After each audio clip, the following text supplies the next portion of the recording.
मेरी नैतिक जिम्मेदारी है। ये चुनाव है, चुनाव 5 साल में विधानसभा के और 5 साल में लोकसभा का अवसर आता है, लेकिन गाजियाबाद के साथियों के लिए अच्छा है कि उनके पास ये अवसर 2 साल के बाद ही आ गया, वरना वो तो 5 साल बाद 27 में ही अपने वोट का प्रयोग करते।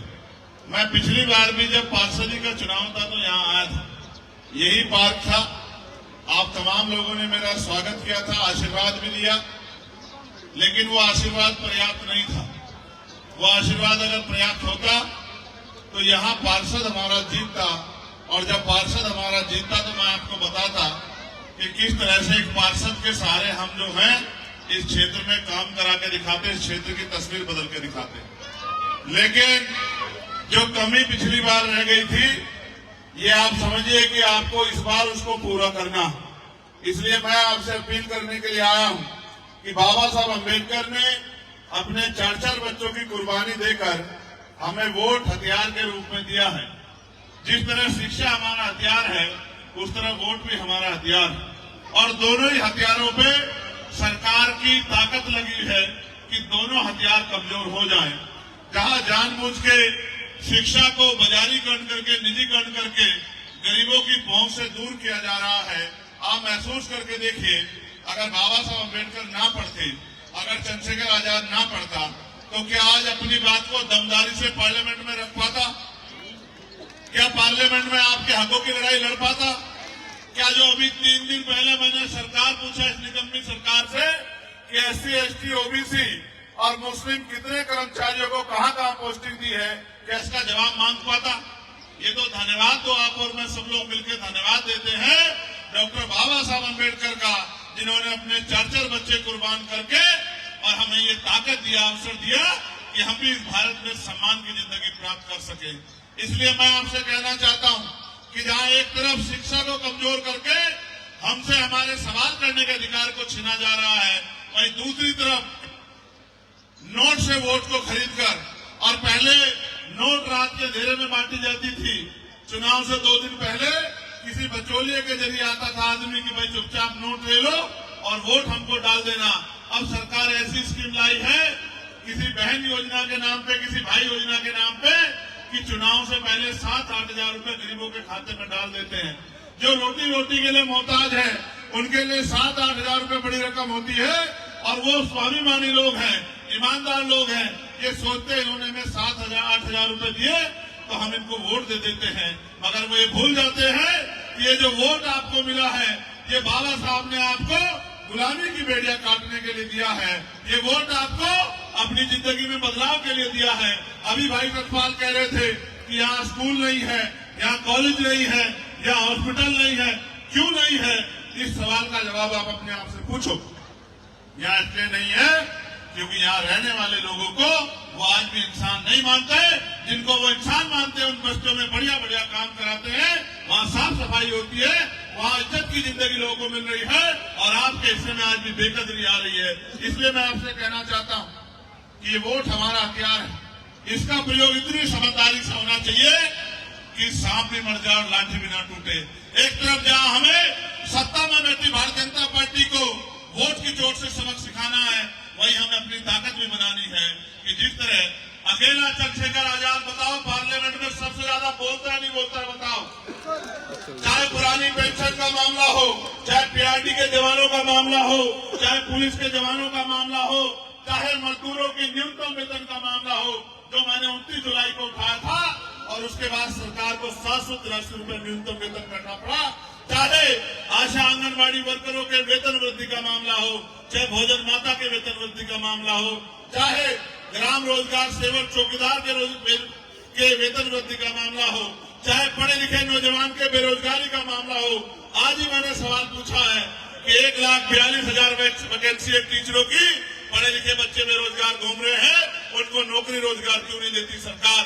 69,000 शिक्षक भर्ती में पिछड़े दलित वर्ग के बच्चों के साथ घोटाला करके 20,000 पदों को लूटने का काम किया, तो न्याय क्यों नहीं करती सरकार?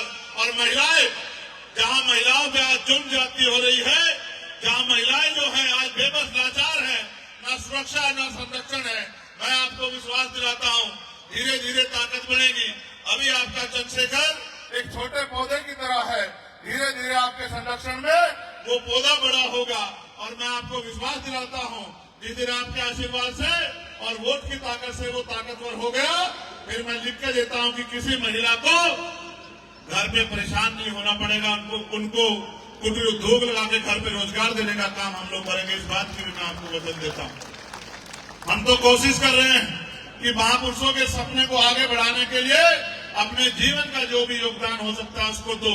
और आज ये भी जानते हो, इस कड़ी में जब मैं पिछली बार आया था तब ये हालत नहीं थी, लेकिन आपको पता है उसके बाद मुझे गोली भी खानी पड़ी। 4 गोली मेरे ऊपर चलाई गई और उसको चलाने का एकमात्र मकसद था, क्योंकि वो जानते हैं कि ये बाबा साहब अम्बेडकर और काशीराम साहब के सपनों पे काम करने वाला ईमानदार सिपाही है। अगर इसको ऐसे नहीं रोक सकते, इसको खरीद नहीं सकते, तो इसको जान से मार दो। मैं मानता हूं कि जब तक मेरी माँ बहनों का आशीर्वाद और मेरे बड़ों का हाथ मेरे सर पे है, जब तक ईमानदारी से हम लोग काम कर रहे हैं, इन गोलियों से कुछ नहीं होने वाला। जब तक आपका आशीर्वाद मेरे साथ रहेगा, मैं आपको विश्वास दिलाता हूं कि आपने हमेशा मुझे ताकत दी है। एक बार इस ताकत को और मजबूत कीजिए। यहाँ आप इतनी संख्या बल पे हैं, आप चाहे तो अपने आप अपना एमएलए बना सकते हैं। यहाँ और भी प्रत्याशी लड़ रहे हैं, सब अच्छे हैं, मैं किसी को बुरा नहीं कह रहा हूँ। मगर मैं आपसे पूछना चाहता हूँ, क्या चंद्रशेखर आजाद से ईमानदार आपके लिए काम करने वाला कोई आज है? हाथ उठा के बताओ, ईमानदार से है क्या? तो बताओ, क्या चंद्रशेखर आजाद को ताकत मिलनी चाहिए, नहीं मिलनी चाहिए? बताओ। क्या एक जैसे लोकसभा में आपका मेंबर है, क्या विधानसभा में आपका मेंबर होना चाहिए, नहीं होना चाहिए? जो इस निकम्मी सरकार से आंख मिला के सवाल पूछे। और मुझे बड़ी खुशी है कि पार्टी ने भाई सतपाल जी को यहाँ मौका दिया है कि पिछड़े वर्ग के लोग, दलित समाज के लोग और मुस्लिम समाज के लोग भाईचारा बना के अपनी समस्याओं का हल निकालने के लिए और अपने बच्चों के जो भविष्य का जो है की कामना करने के लिए, परिवर्तन के लिए इस बार जो है मिलजुल के भाईचारा बना के वोट की शक्ति का प्रयोग करेंगे। आज ज्यादा कुछ नहीं कहता, आपका आशीर्वाद मुझे हमेशा मिलता रहा। और जिस तरह से ये प्रेम में आके मुझे देखने के लिए यहाँ नीचे बैठी हैं, मैं इन बहनों से कहना चाहता हूँ, वो बहुत दिन दूर नहीं आपसे वो दिन कि नीचे नहीं बैठना पड़ेगा। इतनी ताकत अर्जित करेंगे कि महलों से बेहतर कुर्सी हमारी बहनों माओ के लिए लगा करेंगे। इस बात का भी मैं आपको विश्वास दिलाता हूँ। मेरे लिए तो आप भी सब कुछ हो, मेरे लिए तो मान सम्मान सब कुछ आप हो। मैं तो कोशिश कर रहा हूँ कि आने वाली पीढ़ियां इस देश में गुलामी का जीवन ना जिए।